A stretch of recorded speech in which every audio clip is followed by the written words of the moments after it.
മാർപ്പാപ്പയ്ക്കെതിരെ ട്രംപിന്റെ വിമർശനം. അമേരിക്കൻ ബിഷപ്പുമാർക്ക് അതൃപ്തി. പി ചെറിയാൻ. ന്യൂയോർക്ക്. ലിയോ 14 മാർപ്പാപ്പയ്ക്കെതിരെ അമേരിക്കൻ പ്രസിഡന്റ് ഡൊണാൾഡ് ട്രംപ് നടത്തിയ വ്യക്തിപരമായ അധിക്ഷേപങ്ങളിൽ യുഎസ് ബിഷപ്പുമാരുടെ സമിതി USCCB ശക്തമായ പ്രതിഷേധം രേഖപ്പെടുത്തി. മാർപ്പാപ്പ ട്രംപിന്റെ രാഷ്ട്രീയ എതിരാളിയല്ലെന്ന് ബിഷപ്പുമാർ ഓർമ്മിപ്പിച്ചു. മാർപ്പാപ്പ കുറ്റകൃത്യങ്ങളുടെ കാര്യത്തിൽ ദുർബലൻ ആണെന്നും തീവ്ര ഇടതുപക്ഷത്തെ സഹായിക്കുന്നു എന്നും ട്രംപ് സോഷ്യൽ മീഡിയയിൽ കുറിച്ചു. അമേരിക്കൻ പ്രസിഡന്റിനെ വിമർശിക്കുന്ന ഒരു മാർപ്പാപ്പയെ തനിക്ക് ആവശ്യമില്ലെന്നും അദ്ദേഹം കൂട്ടിച്ചേർത്തു. ട്രംപിന്റെ വാക്കുകൾ നിരാശാജനകമാണെന്ന് arch bishop Paul S Coakley പറഞ്ഞു.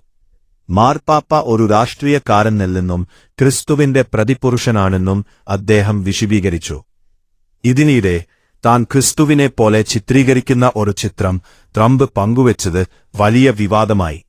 എന്നാൽ താൻ ഒരു റെഡ് ക്രോസ് പ്രവർത്തകനായാണ് അതിൽ പ്രത്യക്ഷപ്പെട്ടതെന്നായിരുന്നു ട്രംപിന്റെ വിശദീകരണം. ട്രംപുമായി ഒരു തർക്കത്തിന് താനില്ലെന്നും അദ്ദേഹത്തിന്റെ വിമർശനങ്ങളെ ഭയപ്പെടുന്നില്ലെന്നും ലിയോ 14 മാർപ്പാപ്പ പ്രതികരിച്ചു. ഇറാനിലെ സിവിലിയൻ കേന്ദ്രങ്ങൾ ആക്രമിക്കുമെന്ന ട്രംപിന്റെ ഭീഷണിയെ മാർപ്പാപ്പ കഴിഞ്ഞ ആഴ്ച അപലപിച്ചു.